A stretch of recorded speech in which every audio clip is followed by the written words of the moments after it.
Hello everyone, welcome to my channel CTET and KVS classes. Myself मौसमी।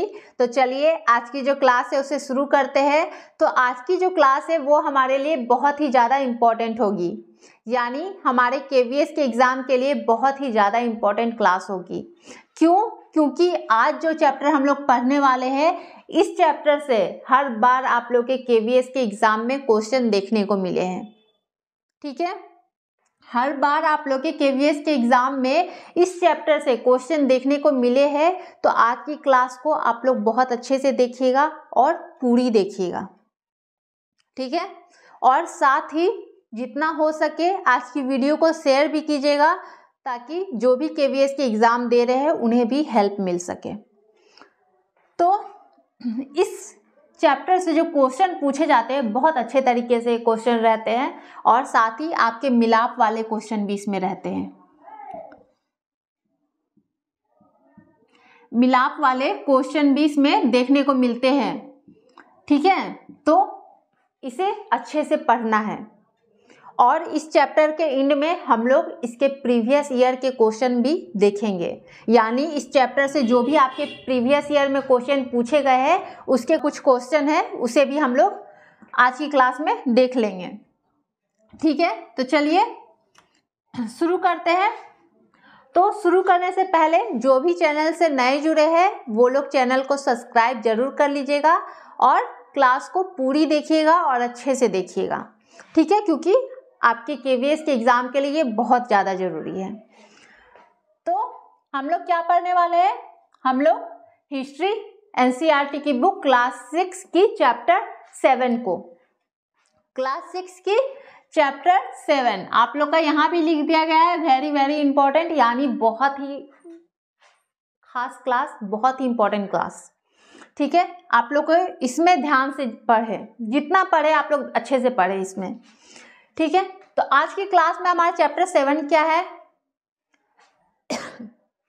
Chapter 7 यानी कि हमारी history की एनसीईआरटी की बुक की चैप्टर 6 तक कंप्लीट हो चुकी है। जिसने भी नहीं देखी है वो लोग प्लेलिस्ट में जा करके देख सकते हैं।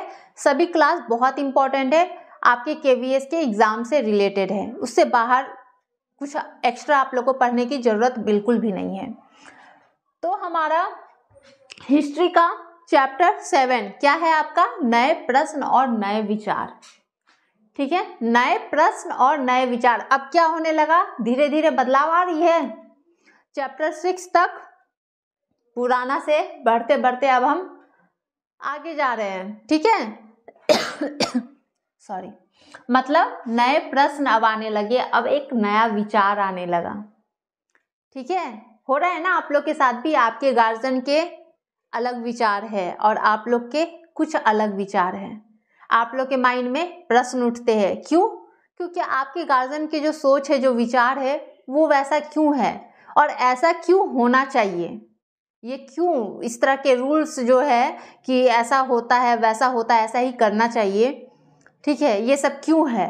अपनी पसंद से शादी नहीं करो, क्यों? ये सब क्यों है? हाँ, हम लोग अपने पसंद से नहीं, मतलब जिसके साथ आप रहना चाहते हो वो पेरेंट्स के पसंद का होना चाहिए, ये सब क्यों? क्या हो रहा है? बहुत सारे विचार जो है वो अलग है, ठीक है। अब आपके विचार में क्या आ रहा है? बदलाव आ रहा है। अब आप लोग सोच रहे हो कि ऐसा क्यों होता है, पेरेंट्स ऐसा क्यों सोचते हैं, ठीक है। तो इन सब चीज़ों पे नहीं जाएंगे, मेन हम लोग जो मुद्दा है हमारा चैप्टर उस पे आते हैं। तो क्या है हमारा इसमें? आप लोग को पढ़ना क्या है? नए प्रश्न और नए विचार में इसमें अब हमें बौद्ध धर्म के बारे में पढ़ना है, क्लियर, उपनिषद के बारे में पढ़ना है। बौद्ध धर्म ने जो शिक्षा दी थी वो क्या शिक्षा थी उनके बारे में जानना है, किस भाषा में दी थी उनके बारे में जानना है, महावीर के बारे में जानना है, यानी वर्तमान महावीर के बारे में, संघ के बारे में समझेंगे, ठीक है। विहार है वो क्या है, जरथुस्त्र है उनके बारे में, यानी कि कह सकते हैं पूरा चैप्टर आप लोग बहुत इंपॉर्टेंट है, जितना पढ़े आप लोग अच्छे से पढ़े और समझ के साथ पढ़े। तो चलिए शुरू करते हैं। सबसे पहले बौद्ध धर्म। बौद्ध धर्म, तो हम पहले बौद्ध धर्म के बारे में जान लेते हैं। बौद्ध धर्म जो है ये भारत की श्रमण परंपरा से निकला ज्ञान धर्म और दर्शन है। क्या है? बौद्ध धर्म एक ज्ञान धर्म है, एक दर्शन है। ठीक है। बौद्ध धर्म जो होते हैं वो नास्तिकों का धर्म है, यानी कि कर्म ही जीवन में सुख और दुख लाता है, सभी क्रम चक्रों से मुक्त हो जाना ही मोक्ष है। यानी ये क्या है? ये नास्तिकों का धर्म है। इसमें क्या कहा जाता है बौद्ध धर्म में कि जो कर्म है वही आपके जीवन में सुख और दुख लाता है। यानी आप कैसा कर्म करते हो, अच्छा कर्म कर रहे हो तो वो आपके जीवन में सुख लेके आएगा, बुरा कर्म कर रहे हो तो आपके दुख का जो कारण है वो आपके बुरे कर्म होते हैं। ठीक है।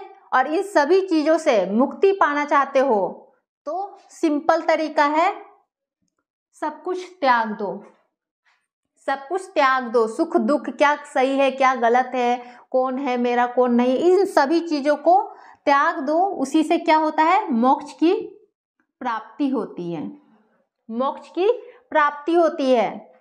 जब सुख ही नहीं रहेगा, किसी चीज की इच्छा ही नहीं रहेगी, है ना, किसी चीज की अगर इच्छा आपके पास नहीं है, कोई सपना ही नहीं है, आप सब चीज त्याग देते हो तो आपके जीवन में फिर बचेगा क्या? आप एक सन्यासी हो जाओगे। घर परिवार सब त्याग देते हो तो क्या होगा?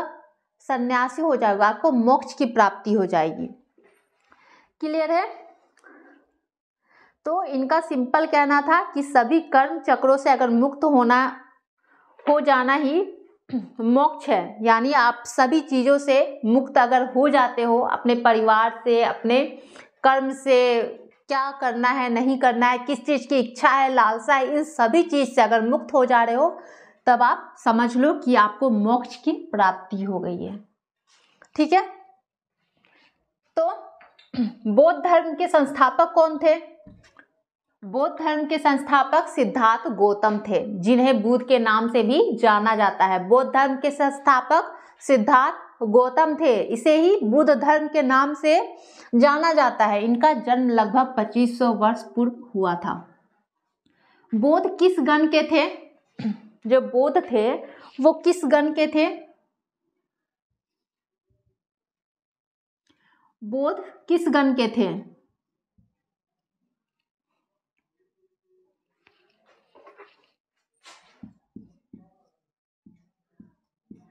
बौद्ध जो थे वो बौद्ध क्षत्रिय थे और शाक्य नामक छोटे से गण से संबंधित थे। बौद्ध क्या थे? क्षत्रिय थे। क्षत्रिय समझते हो ना? क्षत्रिय समझ रहे हो? जो आपकी रक्षा करती है। तो बौद्ध क्या थे? क्षत्रिय थे और शाक्य नामक एक छोटे से गण से संबंधित थे। बुद्ध को ज्ञान की प्राप्ति बोध गया यानी बिहार में पीपल के वृक्ष के नीचे हुई थी। पीपल के वृक्ष के नीचे बुद्ध ने अपने ज्ञान की प्राप्ति की थी। बुद्ध ने पहली बार उपदेश, सबसे पहला उपदेश जो उन्होंने दिया था वो सारनाथ में दिया था। ठीक है। बुद्ध की मृत्यु कहाँ हुई थी? कुशीनारा में। तब अब इसे याद कैसे रखना है? बौद्ध धर्म के संस्थापक समझ आ गया, सिद्धार्थ गौतम। ठीक है। इन्हें ही बुद्ध के नाम से जाना जाता है। तो बौद्ध धर्म के संस्थापक कौन हुए? सिद्धार्थ गौतम हुए। ये क्या थे? ये क्षत्रिय थे। क्षत्रिय कैसे याद रखेंगे? पीपल के वृक्ष के नीचे इन्होंने शिक्षा ली थी। तो पीपल का वृक्ष क्या काम कर रहा है? एक क्षत्रिय का काम कर रहा है, उसे बचा रहा है बारिश से, धूप से, हर चीजों से उनकी रक्षा कर रहा है। तो याद रखिएगा क्षत्रिय। जहां बौद्ध का नाम आता है तो पीपल के वृक्ष के नीचे वो शिक्षा लिए थे। पीपल का वृक्ष एक क्षत्रिय का काम कर रहा था, यानी वो क्षत्रिय थे। और शाक्य नामक एक छोटे गण से संबंधित थे। किस गण से संबंधित थे? तो शाक्य नामक। ठीक है।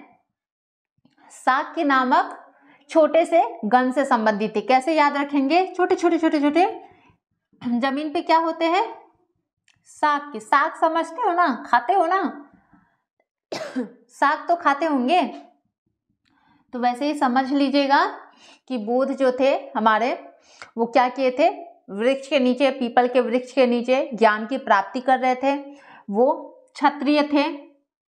पीपल का जो वृक्ष है वो क्षत्रिय का काम कर रहा था, क्षत्रिय थे। और किस गण से संबंधित थे? तो जहाँ पे बैठे थे ना, वहाँ नीचे और भी बहुत सारे छोटे छोटे साग उगे हुए थे, तो साके नामक छोटे से गण से संबंधित थे।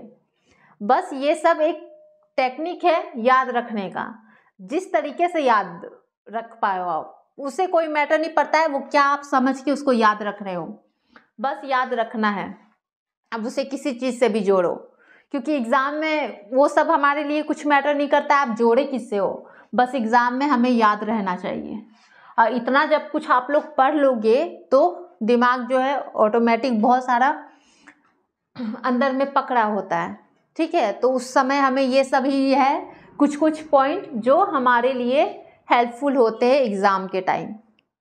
ऑप्शन में जब आप लोग देखोगे तब आपको याद आएगा, ओ क्या हुआ था, साग, यानी कि जहाँ गौतम बुद्ध बैठे थे पीपल का वृक्ष था, छतरी का काम कर रहा था यानी क्षत्रिय थे, और जहाँ बैठे थे छोटे छोटे साग थे यानी कि साग नामक गण से संबंधित थे, ठीक है, याद रहेगा।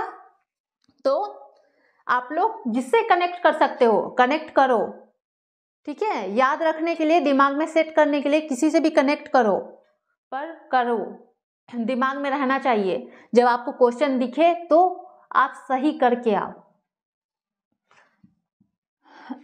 तो यहाँ तक समझ गए, साके नामक छोटे से गण से संबंधित थे। इनकी ज्ञान जो है बुद्ध को ज्ञान की प्राप्ति बोध गया पीपल के वृक्ष के नीचे हुई थी। बुद्ध पहली बार उपदेश जो है वो सारनाथ में दिए थे। सारनाथ, अब सारनाथ को कैसे याद रखे, तो उपदेश जो देता है, अगर बुद्ध ने उपदेश जो इतने बड़े से उपदेश दिए, क्या क्या एक एक सार लिखा होगा उसने, हर एक सार लिखा होगा, पूरा लंबा सा एकदम बना दिया, ठीक है। तब कैसे याद रखना है, बुद्ध ने उपदेश दिए थे, बहुत सारा सार लिखा हुआ था, लाइन पे लाइन पूरे चढ़े हुए थे, पूरा सार दे दिया था, तो सारनाथ में दिया था, ठीक है। सारनाथ में इन्होंने अपनी पहली उपदेश दी। बुद्ध की मृत्यु कहाँ हुई थी, कुशीनारा में, ठीक है। मृत्यु कहाँ हुई, कुशीनारा में हुई, याद रहेगा कुशीनारा। चलिए आगे देखते हैं बुद्ध की शिक्षा क्या थी। तो इनकी शिक्षा क्या थी, 1 मिनट, चलिए बुद्ध की शिक्षा क्या थी। बुद्ध ने शिक्षा दी कि यह जीवन कष्ट और दुखों से भरा हुआ है और ऐसा हमारी इच्छा और लालसाओं के कारण होता है। हम सभी लोग आत्मसंयम अपनाकर ऐसी लालसा से मुक्ति पा सकते हैं। इनका क्या कहना था, बुद्ध का कहना था कि जो जीवन होता है वो कष्ट और दुखों से भरा है। जीवन क्या है, कष्ट और दुखों से भरा है। संभव है यार, हर किसी का जीवन क्या है, अभी देखो तो कष्ट और दुख से, जिनके पास जाओ पूछो भाई क्या चल रहा है, तो साला जिंदगी का बैंड बजा पड़ा है ना, मुंह से निकलता है ना, हाँ बैंड बज चुका है हमारी जिंदगी का, कुछ नहीं हो रहा है, कुछ सही हो ही नहीं रहा है। तो क्या है, यानी कि जीवन है दुख और कष्ट, इन सब चीज से भरे हैं हम लोग, ठीक है। लेकिन इसी में जीना है और इसे ही आसान बनाना है। और ऐसा हमारी इच्छा और लालसाओं के कारण होता है। रुक जाइए 1 मिनट। तो बुद्ध की शिक्षा, अब बुद्ध ने शिक्षा क्या दी थी, बुद्ध ने शिक्षा दी कि यह जीवन कष्ट और दुखों से भरा हुआ है। बुद्ध की क्या शिक्षा थी कि ये जो जीवन है ये कष्टों और दुखों से भरा है और ऐसा हमारी इच्छा और लालसाओं के कारण होता है। हम सभी लोग आत्मसंयम अपनाकर ऐसी लालसाओं से मुक्ति पा सकते हैं। यानी इन्होंने क्या कहा कि हमारा जो जीवन है वो कष्ट और दुखों से भरा हुआ है, यानी हमारे जीवन में कष्ट और दुख है। सही बात है, क्या है, आप लोग से भी जब पूछा जाता है आपके लाइफ में क्या है, तो बहुत सारे कष्ट है, कष्ट की आप लोग की लिस्ट आ जाती है, दुखों की लिस्ट आप लोग बना लेते हो कि ये है मेरे साथ प्रॉब्लम, ये मेरे साथ दुख है, ये मेरे साथ तकलीफ है, कितने लिस्ट बन जाते होंगे ना आप लोग के। तो इनका भी यही कहना था कि हमारा जो जीवन होता है वो कष्ट और दुख से भरा होता है, और ऐसा क्यों होता है, ऐसा हमारी इच्छा और लालसा के कारण होता है। यानी हमारी क्या होती है, कुछ इच्छाएं होती है, कुछ लालसा होती है कुछ पाने की, उसके कारण हमारा जीवन जो होता है कष्ट और दुख से भरा होता है। आप लोग क्या करते हो, आप लोग के पास किसी चीज़ को पाने की इच्छा है, कुछ सपने हैं, कुछ इच्छा है, कुछ लालसा है, तभी तो आप लोग क्या कर रहे हो, तकलीफ सह रहे हो या स्ट्रगल कर रहे हो, जो भी कर रहे हो, जितने भी आप लोग दुख और परेशानी की जो लिस्ट बनाते हो, कभी सोचे हो वो परेशानियां क्यों है? क्योंकि वो हमारी इच्छा है, उसे पूरा करना है, वो हमारा सपना है। ठीक है, वो सारे सपने पूरे नहीं हो पा रहे हैं या अभी उस प्रोसेस में लगे हैं, इसलिए आप लोग के जीवन में क्या है, अभी दुख और तकलीफ है। जिस दिन वो सब पूरी हो जाएगी तब क्या होगा, आप लोग खुश हो जाओगे, लेकिन उसके बाद फिर एक नई परेशानी आएगी। क्यों? क्योंकि उसके बाद आपकी और इच्छाएं होगी। जैसे जैसे आप आगे बढ़ते हो आपकी इच्छा जो है वो भी बढ़ती जाती है।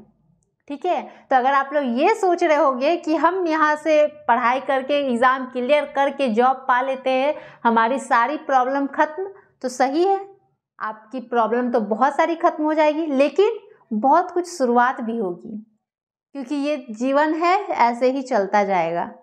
हर स्टेज पे एक नई चीज़ आपको मिलेगी। उस समय क्या होगा, नौकरी के बाद शादी का टेंशन हो जाएगा, यार पढ़ाई के चक्कर में तो शादी ही नहीं कर पाए, हाँ, तब आप लोग क्या करोगे, शादी का टेंशन हो जाएगा। अब शादी कर लेते हो तो भाई बच्चे का टेंशन, अब बच्चे आ गए तो उसके बाद भी टेंशन कि उसकी पढ़ाई है, अब उसकी पढ़ाई कहाँ करवाए, कैसे करवाए। तो ये जो है हमारी जीवन में कष्ट और दुख, इसका अंत होता नहीं है, ये तो पार्ट है हमारे लाइफ का। क्या है, ये एक पार्ट है। अब इसी में आपको अच्छे तरीके से जीना होता है, सबको बैलेंस करके। ठीक है, जीवन में सुख भी है दुख भी है, लेकिन बात आती है कि हम इसे बैलेंस कैसे करते हैं। जितने अच्छे से जो लोग बैलेंस कर लेते हैं वो लोग उतने अच्छे से खुश रहते हैं। ठीक है, और सब कुछ उनका धीरे धीरे होते चला जाता है। तो चलिए आते हैं पॉइंट पे, इधर उधर नहीं भटकते हैं। तो क्या कहा इन्होंने, ये इच्छा और लालसा का कारण होता है और सभी लोग आत्म संयम अपनाकर ऐसी लालसाओं से मुक्ति पा सकते हैं। तो क्या होगा, लालसाओं से मुक्ति पा सकते, यानी मुक्ति पाना यानी कि अपनी शौक, अपनी इच्छा, अपने सपने सब कुछ त्याग दो। आप लोग मुक्ति कब पाओगे, सभी चीजों से मुक्ति कब पाओगे, जब सभी सपने, सभी शौक, सभी इच्छाओं को आप लोग त्याग देते हो, उस समय आप लोग इन सभी चीज़ों से मुक्ति पा लेते हो। यानी कि एक तरह से आप सन्यासी बन जाते हो। जब आप सब कुछ त्याग ही दोगे, घर त्याग दोगे, सपने त्याग दोगे, क्या करना है नहीं करना, जितने भी कर्म है आपके सब त्याग दिए, तो आप लोग क्या हो गए, आप लोग सन्यासी, एकदम आप सन्यासी की जीवन जियो, मोक्ष की प्राप्ति कर लो। होता है ना, तो वो काम तो करना नहीं है, बहुत सपने हैं उसे पूरे करने हैं। ठीक है, तो मोक्ष की ओर मत बढ़ जाइएगा। बहुत लोग होते हैं कि जिंदगी में इतनी तकलीफ है, सारा सब त्यागो और क्या करो, मोक्ष की प्राप्ति कर लो, सन्यासी बन जाओ। बहुत लोग बोलते हैं ना कि सन्यासी बन जाओ, सबसे अच्छा जीवन। आपके लाइफ में कुछ रहेगी ही नहीं, ना चिंता, ना फिक्र, ना कोई घर, ना कोई परिवार, तो फिर क्या करना ही है, सुखमय जीवन, शांतिमय जीवन, है ना। तो मोक्ष की तरफ नहीं जाना है फिलहाल हमें काम करना है, अपने सपने को पूरा करना है। ठीक है, तो बुद्ध की शिक्षा क्या थी, याद रहेगा कि इनकी शिक्षा थी, जो जीवन होता है, जो इंसानों का जीवन होता है, वो जीवन दुख और कष्टों से भरा होता है। क्यों होता है, क्योंकि उनकी जो इच्छाएं और लालसाएं होती है, उनके कारण इन सभी को आत्म संयम के द्वारा क्या किया जा सकता है, इन लालसाओं से मुक्ति पाई जा सकती है। ठीक है, अब बुद्ध ने जो अपनी शिक्षा दी, जो इतनी लंबी चौड़ी शिक्षा दी, वो किस भाषा में दी थी, ये सामान्य लोगों की प्राकृत भाषा में। प्राकृत भाषा मतलब ये सामान्य लोगों की बोलचाल की भाषा है। क्यों दी थी, ताकि वहाँ के लोग जो है उस शिक्षा को समझ सके। ठीक है, उन्होंने जो शिक्षा दी है वहाँ के लोग उस शिक्षा को समझ सके, इसलिए उन्होंने अपना जो उपदेश दिया वो क्या दिया, प्राकृत भाषा में दिया, यानी सामान्य लोग की प्राकृत भाषा में, जिससे सामान्य लोग भी उनके संदेश को समझ सके। तो बुद्ध ने शिक्षा किस भाषा में दी थी, प्राकृत भाषा में। ठीक है, क्यों, ताकि वहाँ के लोग भी उनकी शिक्षा को समझ सके कि क्या है। ठीक है, प्राकृत भाषा यानी वहाँ की बोलचाल की भाषा, जहाँ उन्होंने शिक्षा दी वहाँ की बोलचाल की भाषा, ताकि लोग को समझने में आसानी हो कि उन्होंने जो भी शिक्षा दी है वो क्या है, वो उसे समझ सके। क्लियर है, तो प्राकृत भाषा में दी थी। तो बुद्ध के बारे में क्लियर हो गया। बौद्ध धर्म के संस्थापक सिद्धार्थ गौतम थे, जिन्हें बुद्ध के नाम से भी जाना जाता है। अब इन्होंने शिक्षा कहाँ दी थी, तो बोध गया में पीपल के वृक्ष के नीचे। अब वृक्ष मतलब क्या हो गया, वृक्ष हमारा छतरी का काम कर रहा था, यानी कि क्षत्रिय थे। बुद्ध क्या थे, क्षत्रिय थे। और जहाँ वो शिक्षा ले रहे थे, यानी जहाँ बैठे थे वहाँ बहुत छोटे छोटे साग भी हो गए थे। ठीक है, तो साग खाने वाले साग। ठीक है, तो क्या हो गया, वो साग के गण के थे। ठीक है, साग के गण के थे। अब उन्होंने सबसे पहला जो अपना उपदेश दिया था वो कहाँ दिया था, तो कैसे याद रखेंगे, वो उपदेश यानी बहुत बड़ा उपदेश दिया था, एक एक सार उसमें था, एक एक सार उन्होंने दिया था। तो सबसे पहला उपदेश सारनाथ में दिया था। उनकी मृत्यु कहाँ हुई थी, कुशीनारा में हुई थी। क्लियर यहाँ तक। उनकी शिक्षा क्या थी कि जीवन जो है वो कष्ट, और सिंपल चीज याद रखना है कि बुद्ध ने कहा त्याग देने की बात। ठीक है, बुद्ध ने त्यागने की बात कही थी, यानी कि जीवन हमारा कष्ट और दुखों से भरा हुआ है, हमारे जीवन में बहुत इच्छाएं, लालसा है, इन लालसाओं को त्याग दो तो इन सब चीजों से मुक्ति पा सकते हो।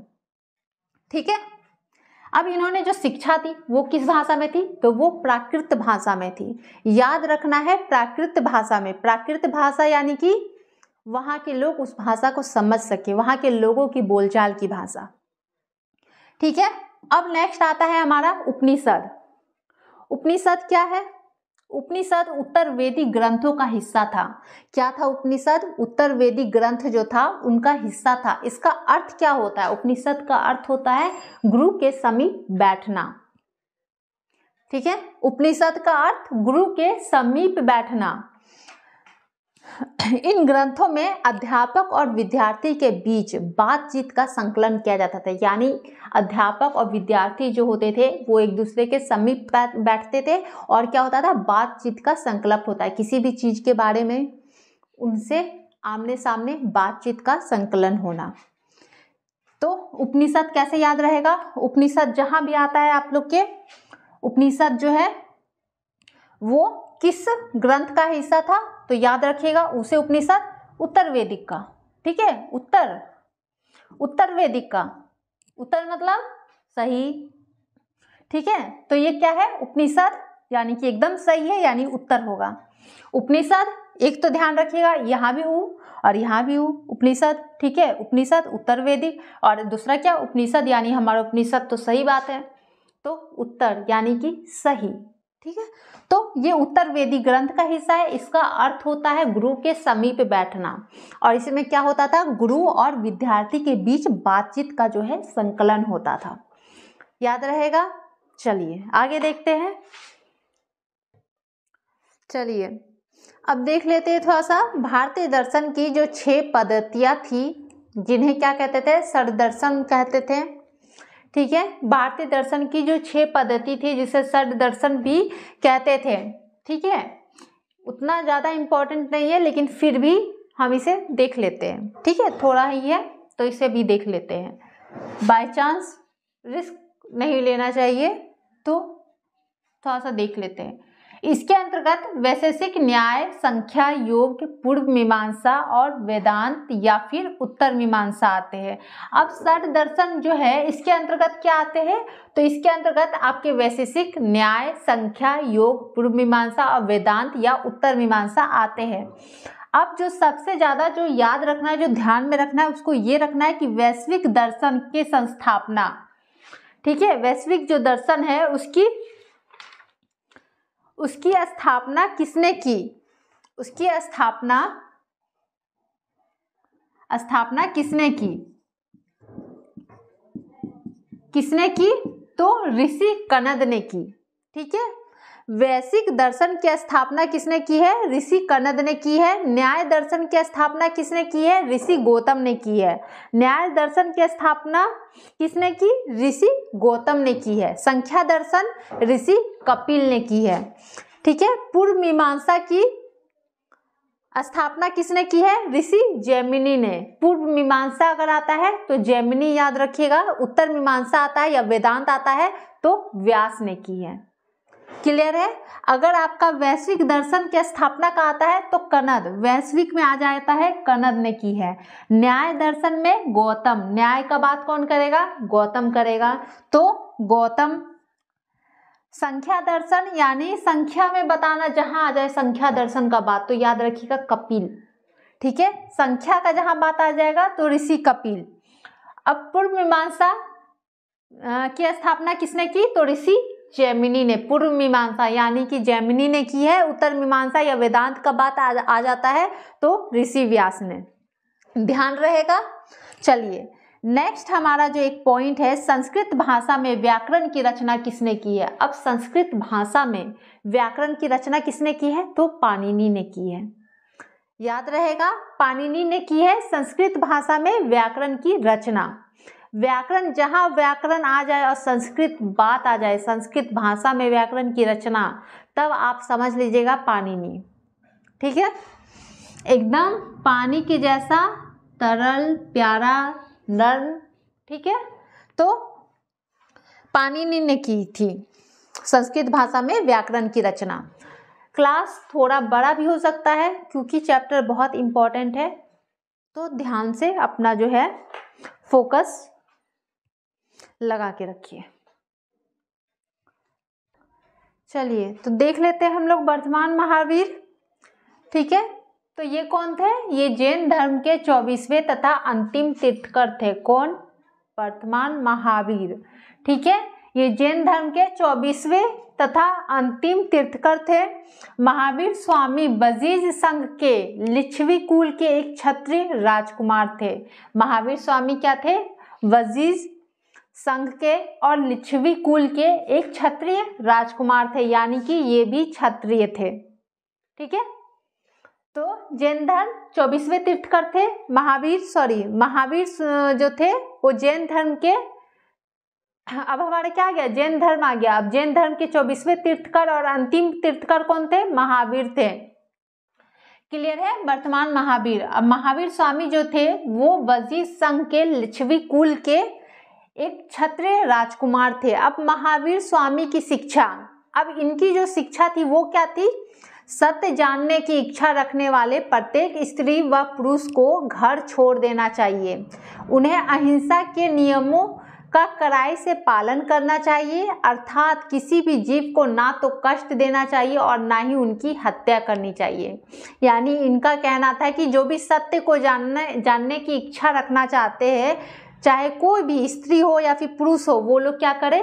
घर को छोड़ दे, यानी घर त्याग दे। अब ये भी क्या कर रहे हैं? दोनों घर त्यागने की, बुद्ध भी हमारे घर त्यागने की बात कर रहे हैं और महावीर जो है ये भी घर त्यागने की बात कर रहे हैं।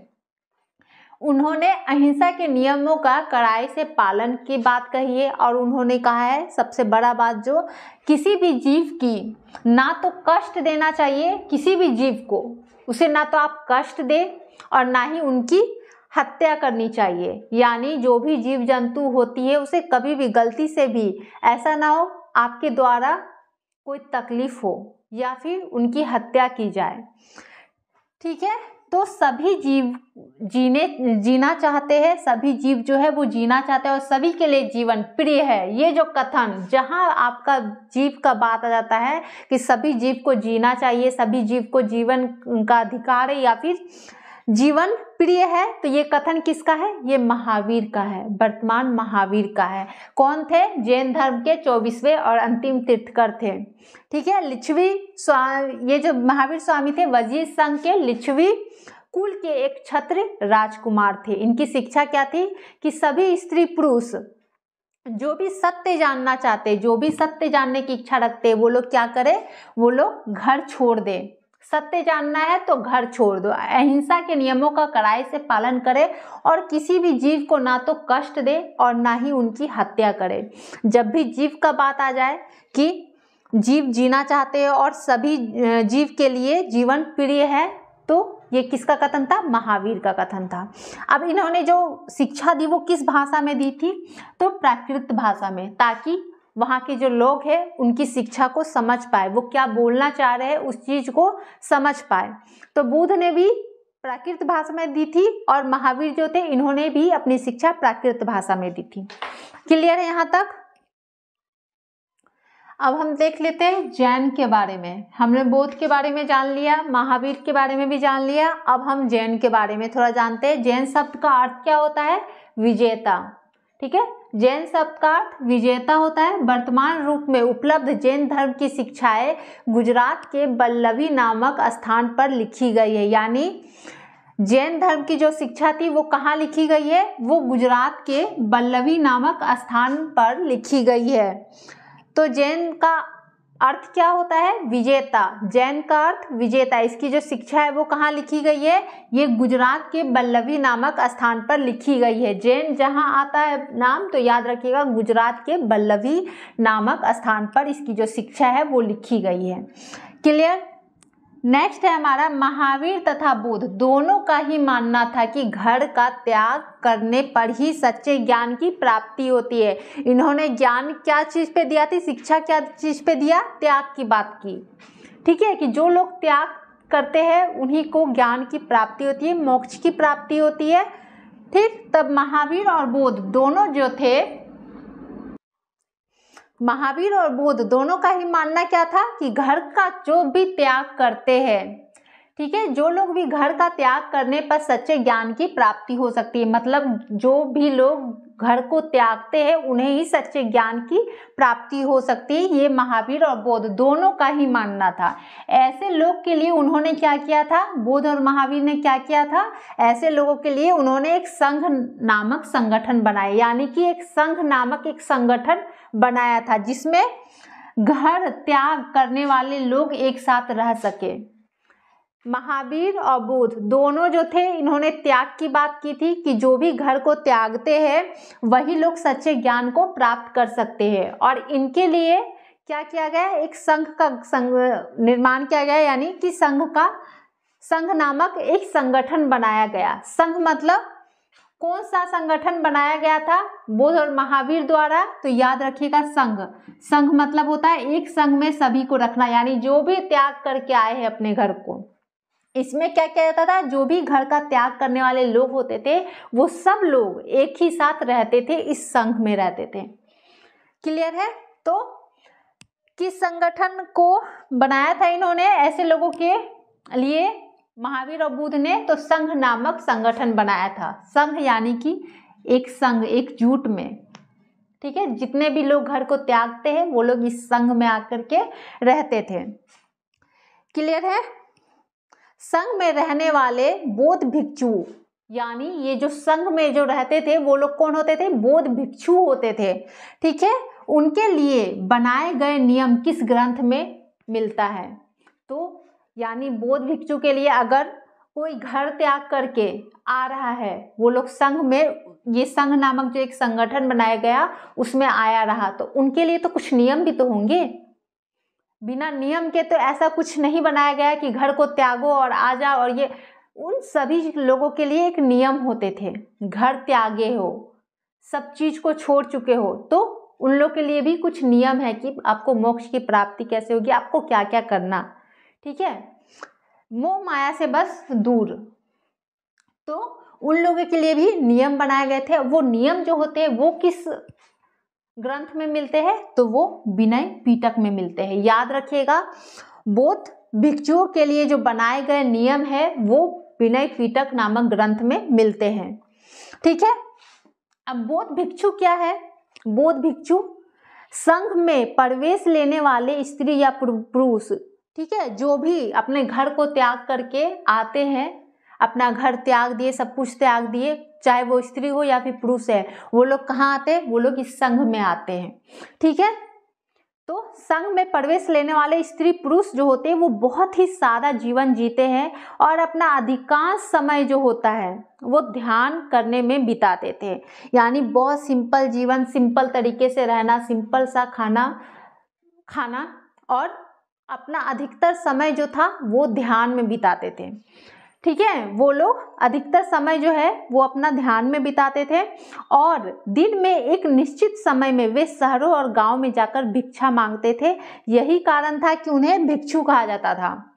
बहुत ही सिंपल तरीके से रहते थे, सिंपल खाना खाते थे। ठीक है, अधिकतर समय भिक्षु क्या करते थे, अपनी साधना में, अपनी प्रार्थना में बिताते थे। यानी कि एक ध्यान में वो अपना ध्यान करते थे। ठीक है, और एक समय निश्चित था कि इस समय में वो लोग गांव या शहर जाके भिक्षा को मांगते थे, उन्हें भिक्षु कहा जाता था। ठीक है, और भिक्षु का जो बौद्ध भिक्षु थे, इनके लिए बनाए गए नियम जो थे वो विनय पिटका में थे और इनके लिए किसका गठन किया गया था, संघ नामक संगठन का गठन किया गया था, जहाँ पे हर स्त्री पुरुष जो भी घर को त्यागे है वो लोग आकर के रह सकते थे और उनके लिए जो नियम होते थे वो विनय पिटका नामक ग्रंथ में मिलते हैं। क्लियर है यहाँ तक? चलिए, अब आता है हमारा बिहार। बिहार किसे कहते हैं, बिहार समझ लेते हैं। बिहार किसे कहते हैं? भिक्षु और भिक्षुणी के लिए जो शरण स्थल बनाए गए थे उन्हें बिहार स्थल कहते हैं। क्लियर? जो शरण स्थल बनाए गए थे, शरण स्थल, यानी ये जो भिक्षु भिक्षुणी होते थे, यानी जो भी स्त्री पुरुष जो भी घर त्याग करके जो आते थे संघ में, ठीक है, वो लोग का क्या था, एक निश्चित समय में भिक्षा मांगने के लिए जाते थे गांव और शहरों में। तो उन लोग के लिए क्या होता था, बौद्ध भिक्षु और भिक्षुणी जो होते थे के लिए जो शरण स्थल बनाए जाते थे उन्हें बिहार कहते थे। यानी जो शरण स्थल उनका बनाया जाता है, जहां उन्हें रहना है, जहां वो रहे, ठीक है, जो शरण स्थल बनाया जाता था उसे क्या कहते थे, बिहार कहते थे। याद रहेगा? एक बार फिर से अच्छे से समझ लेते हैं। पहले तो जैन को समझ लेते हैं। जैन का मतलब होता है विजेता। ठीक है, इसकी जो शिक्षा थी वो कहाँ पे मिली थी, गुजरात के बल्लभी नामक स्थान पे। अब महावीर और बुद्ध दोनों ने एक ही चीज कहा था, जो घर का त्याग करता है उसे ही ज्ञान की प्राप्ति होती है। हाँ, अब इन्होंने क्या किया, अब जो भी स्त्री पुरुष घर को त्याग रहे हैं उनके लिए एक संगठन का निर्माण किया, यानी एक संघ नामक संगठन का, जिसमें जो भी घर को त्यागे हैं वो लोग आके रह सकते हैं। तो कौन से संगठन का, तो संघ नामक संगठन का। और उन लोगों के लिए एक नियम भी बनाए गए। वो नियम जो है कि आप लोग को कैसे रहना है, किस तरह से आप लोग को ध्यान लगाना है। तो उन लोगों के लिए क्या क्या क्या नियम बनाए गए, और नियम जो बनाए गए वो किस ग्रंथ में मिलते हैं, तो विनय पिटका नामक ग्रंथ में मिलते हैं। इसको याद रखना है, विनय पिटका नामक ग्रंथ में उसके जो नियम बनाए गए थे बौद्ध भिक्षुओं के लिए, उनके बारे में जानकारी मिलती है। अब भिक्षु जो थे वो कौन थे, तो जो भी घर को त्याग करके स्त्री पुरुष आए होते हैं वो लोग अधिकांश समय जो है अपना सादा जीवन जीते थे और अधिकांश समय जो है अपनी साधना में लगाते थे, अपना ध्यान में लगाते थे। और एक समय तय रहता था कि उस समय वो गांव और शहर में जाके भिक्षा को मांगते थे। और जहां वो बौद्ध भिक्षुओं के लिए जो शरण स्थल बनाया जाता था, यानी जो रहने का जगह, भिक्षु लोग कहाँ रहेंगे, जो रहने का जगह बनाया जाता था उन लोगों के लिए, जो शरण स्थल होता था उसे बिहार कहते थे। क्लियर हो गया? चलिए आगे बढ़ते हैं। चलिए अब आश्रम व्यवस्था, आश्रम व्यवस्था के बारे में जान लेते हैं। आश्रम व्यवस्था जो है वो 4 प्रकार की थी। कौन कौन सी? ब्रह्मचार्य, गृहस्थ, वानप्रस्थ और सन्यास। ये 4 तरह की आपकी आश्रम व्यवस्था थी। अब इसमें क्या क्या था? ब्रह्मचार्य आश्रम के अंतर्गत क्या नियम थे? इसमें नियम थे कि ब्राह्मण जो होते थे, क्षत्रिय और वैश्य, ये ब्राह्मण, क्षत्रिय और वैश्य से यह अपेक्षा की जाती थी कि इस चरण के दौरान वे सादा जीवन बिताकर वेदों का अध्ययन करेंगे। यानी जहाँ ब्रह्मचार्य का बात आता है, यानी वो क्या करेंगे, ब्राह्मण से, क्षत्रिय से, इन लोगों से क्या ये उम्मीद रखते थे कि ये लोग सादा जीवन बिताएंगे, यानी कि सिंपल तरीके से अपने जीवन को व्यतीत करेंगे, सिंपल तरीका से खाना पीना सिंपल खाएंगे, ठीक है, सादा खाना खाएंगे और अपना जो जीवन है क्या करेंगे, अपना वेदों के अध्ययन करेंगे, ठीक है, सादा जीवन जिएंगे और जो वेद होते हैं उनका अध्ययन करेंगे। ये ब्रह्मचारी लोगों से ये उम्मीद की जाती थी, ब्रह्मचारी के अंतर्गत आता था, ठीक है।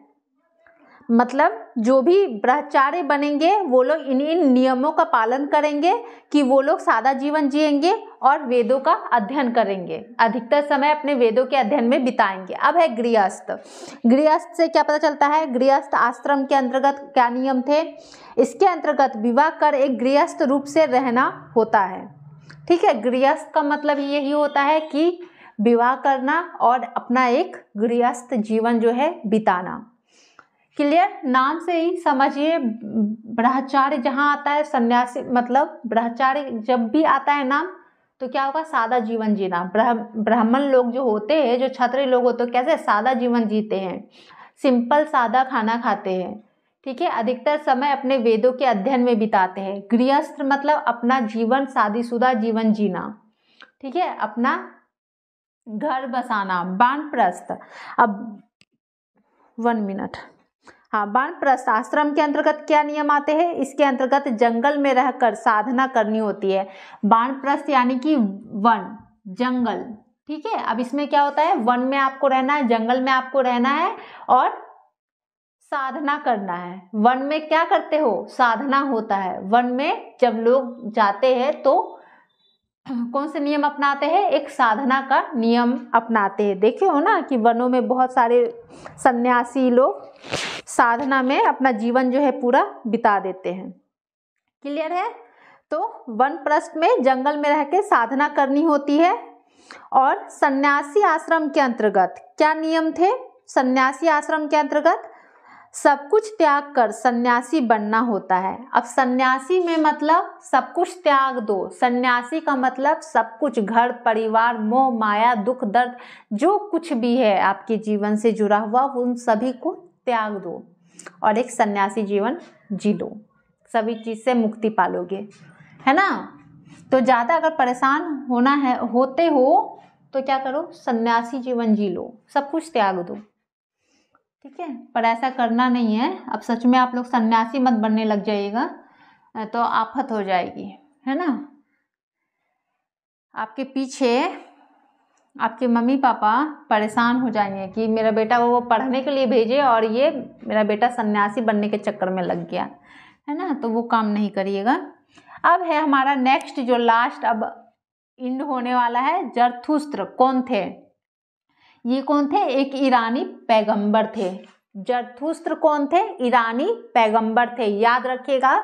जरथुस्त्र एक ईरानी पैगंबर थे। जरथुस्त्र की शिक्षा का संकलन किस ग्रंथ में मिलता है, जरथुस्त्र ईरानी पैगंबर थे। अब इसकी शिक्षा का जो संकलन है वो किसे मिलता है, जैन अवेस्ता में मिलता है, जैन अवेस्ता में। जरथुस्त्र जैन अवेस्ता, जैन अवस्था की भाषा और रीति रिवाज वेदों की भाषा और रीति रिवाज से काफी मिलते हैं। जो जरथुस्त्र होते हैं उसके भाषा हुए, रीति रिवाज हुए, वो वेद के रीति रिवाज और भाषा से काफी मिलते हैं। जरथुस्त्र की मूल शिक्षा का सूत्र क्या है, अब जरथुस्त्र जो है इसकी मूल शिक्षा का सूत्र क्या है, इनका सूत्र है सद्विचार, सद्वचन और सद्कार्य, यानी कि अच्छा शुद्ध विचार रखो अपना, ठीक है, अच्छा विचार रखो, अच्छा वचन, सद्वचन, जो कुछ भी बोल रहे हो अच्छा बोलो, ठीक है, और सद्कार्य, जो कुछ भी आप लोग कर रहे हो, जो भी काम करते हो, कोई भी कर्म करते हो, कार्य करते हो, तो वो काम जो है वो आपका अच्छा होना चाहिए, आपके लिए भी अच्छा हो और दूसरे के हित में भी वो अच्छा होना चाहिए। तो याद रहेगा जरथुस्त्र जो है ईरानी पैगंबर थे और इनकी शिक्षा का संकलन किस ग्रंथ में मिलता है? तो जरथुस्त्र से याद रखना है, जेंद अवस्था में। इनकी शिक्षा का संकलन जेंद अवस्था में मिलता है। किसकी? जरथुस्त्र के। जो से जरथुस्त्र और जेंद अवस्था में। जहाँ जरथुस्त्र नाम आता है जेंद अवस्था याद रखिएगा, इसकी शिक्षा का संकलन जेंद अवस्था में मिल रहा है। अब जेंद अवस्था की भाषा और रीति रिवाज जो होती है वो वेदों की भाषा और रीति रिवाज से काफ़ी मिलती है। अब जरथुस्त्र की मूल शिक्षा सूत्र क्या था? अब इन्होंने जो शिक्षा का एक सूत्र दिया था वो क्या था? सद्विचार होना चाहिए, अच्छा विचार होना चाहिए, अच्छा वचन बोली अच्छा होना चाहिए और अच्छा कार्य होना चाहिए। कर्म जो भी कर रहे हो आप वो अच्छा होना चाहिए। क्लियर? तो आपका ये जो चैप्टर है वो कंप्लीट हो गया। अब इसके बाद हम लोग इसी से रिलेटेड जो आपके प्रीवियस ईयर में क्वेश्चन पूछे गए हैं उसे देख लेते हैं। चलिए एक क्वेश्चन देख लेते हैं। सूची 1 और सूची 2 में सुमेलित कीजिए। यानी सूची 1 में क्या है? बुद्ध के जीवन की घटनाएं और दूसरी सूची में प्रतीकात्मक अभिव्यक्ति। अब इनका क्या है? जीवन की घटनाएं में जन्म है, संबोधि है, प्रथम उपदेश है, अब परिनिर्वाण है। अब इसका जो प्रतीकात्मक चिन्ह है, चिन्ह पूछा है, ठीक है, ध्यान रखिएगा, चिन्ह पूछा है तो वो क्या होगा? तो जन्म का क्या होगा? जन्म का जो होगा वो गज होगा, प्रतीकात्मक अभिव्यक्ति। संबोधि का बोधि वृक्ष होगा, प्रथम उपदेश का चक्र होगा, परिनिर्वाण का स्तूप होगा। क्लियर? अब कैसे? देखिए, बुद्ध के जन्म का प्रतीक जो होता है यानी प्रतीक चिन्ह, इसमें प्रतीकात्मक चिन्ह पूछा गया है, यानी कि एक चिन्ह होता है जो किसी चीज को दर्शाता है। यानी इसके जन्म का जो प्रतीक होता है वो होता है गज। ध्यान रखिएगा, बुद्ध के जन्म का प्रतीक गज होता है। संबोधि का प्रतीक यानी इसका संबोध जो किया जाता है, संबोधन किया जाता है वो कैसे? बोधि वृक्ष से बोध का संबोधन किया जाता है। प्रथम उपदेश का प्रतीक, अब जो इनके उपदेश थे, उपदेश तो सारनाथ में दिए थे, लेकिन उसका जो प्रतीक था, जो चिन्ह था वो क्या था? वो था चक्र था। ठीक है, बोध के उपदेश का प्रतीक क्या था यानी चिन्ह क्या था? चक्र था। परिनिर्वाण का प्रतीक क्या था? स्तूप था। क्लियर है? परिनिर्वाण का प्रतीक स्तूप था। नेक्स्ट देखते हैं। नेक्स्ट क्वेश्चन है, निम्नलिखित वाक्यों पर विचार कीजिए। जो आपका कथन ए है, बौद्ध दर्शन बहुजन हिताय और बहुजन सुखाय था। कथन 2 जो है, बुद्ध बहुसंख्यक जन और उनकी परेशानियों से छुटकारा दिलाना चाहता था। अब इन दोनों में से कौन सा कथन सही है? ठीक है, पहला ऑप्शन है ए और आर दोनों सही है। आर और आर ए का सही व्याख्या है। दूसरा ऑप्शन है ए और आर दोनों सही है किंतु आर जो है वो ए की गलत व्याख्या है। थर्ड ऑप्शन है ए सही है किंतु आर गलत है। फोर्थ ऑप्शन है ए गलत है किंतु आर सही है। तो इसे हम समझते हैं। तो इसमें क्या होगा? इसमें होगा हमारा ए सही है किंतु आर जो है वो गलत है। क्यों? ए में क्या बोला गया है? बौद्ध दर्शन बहुजन हिताय और बहुजन सुखाय था। यानी बौद्ध दर्शन ने बहुजन हिताय और बहुजन सुखाय का आदर्श रखा था। ठीक है, इन्होंने क्या किया था? आदर्श रखा था। इनके माध्यम से उन्होंने अधिकाधिक लोगों के सुख व शांति हेतु अपने नवीन मत का प्रदर्शन किया था। यानी अधिक से अधिक लोग जो है क्या कर सके? अधिक से अधिक लोगों के लिए सुख और शांति के लिए नवीनतम मत का प्रदर्शन किया था। यानी सुख और अधिक से अधिक लोगों के सुख और शांति के लिए अपना जो मत था उसका प्रदर्शन किया था। लेकिन इसमें क्या बोला है? बुद्ध बहुसंख्यक जन को उनकी परेशानी से छुटकारा दिलाना चाहते थे। ऐसा नहीं है कि वो बहुसंख्यक लोगों को एकदम उनकी परेशानियों से पूरा छुटकारा दिला देना चाहते थे कि उनकी सारी परेशानी खत्म हो जाए, ऐसा नहीं था। उन्होंने बौद्ध दर्शन बहुजन हिताय और बहुजन सुखाय यानी उनके हित में, उनके सुख के लिए, शांति के लिए अपना मत रखा था। ना कि बुद्ध बहुजन की परेशानियों से छुटकारा दिलाना चाहते थे कि उनकी सारी परेशानी जो है सब छूट जाए, सब खत्म हो जाए, ऐसा नहीं था। उन्होंने एक अपना सुझाव दिया था, एक अपना मत दिया था उनके सुख और शांति के लिए। क्लियर है? तो हमारा ए ऑप्शन जो है वो सही होगा, बी जो है वो गलत होगा। नेक्स्ट क्वेश्चन है, बौद्ध धर्म के महासंघीय संप्रदाय की उत्पत्ति निम्नलिखित में से कहाँ हुई थी। अब बौद्ध धर्म जो था उसके महासंघीय संप्रदाय की उत्पत्ति जो है वो कहाँ से हुई थी। पहला ऑप्शन है कैसम्बी से, दूसरा है पाटलिपुत्र से, तीसरा ऑप्शन है राजगिरी से, चौथा जो है वो क्या है, वो है वैशाली से। तो क्या होगा, बौद्ध धर्म के महासंघ संप्रदाय की जो उत्पत्ति हुई थी, बौद्ध के जो महासंघ संप्रदाय थे उसकी उत्पत्ति कहाँ से हुई थी, तो उसकी उत्पत्ति वैशाली से हुई थी। क्लियर है। तो आज के लिए इतना ही, नेक्स्ट क्लास में और भी डिस्कस करेंगे। तो वीडियो पसंद आई हो तो वीडियो को लाइक, शेयर और चैनल को सब्सक्राइब जरूर कर लीजिएगा। Thank you.